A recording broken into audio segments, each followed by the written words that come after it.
একটা লম্পটকে বিয়ে করে যেরকম নিজের জীবন নষ্ট করেছো, ঠিক একই রকম ভাবে আমার এই দুই বোনের জীবন নষ্ট করবে? বিজয়, মুখ সামলে কথা বলবি। আমারই বাড়িতে দাঁড়িয়ে আমারই সামনে আমার বউকে তুই অপমান করছিস। আমি বা সীমা আমরা কেউ ওদের এখানে ডেকে নিয়ে আসেনি। ওরা নিজেদের ইচ্ছেই এসছে ভালো মন্দের বিচার চাইতে। এই, আমার বোনদের ভালো মন্দের জ্ঞানের কথা আমি তোর মুখ থেকে শুনতে চাই না। আমার বোনদের ভালো মন্দ আমি বুঝবো। তুই আমার একটা বোনকে কেড়ে আমার মায়ের মন্দিরে ফাটল ধরিয়েছিস, আর আজ আমার এই দুই বোনকেও তুই কেড়ে নিতে চাইছিস।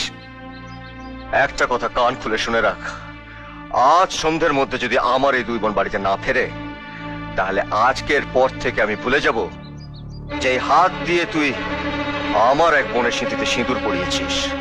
বিজয়, কি করবি তুই? কি করবি তুই?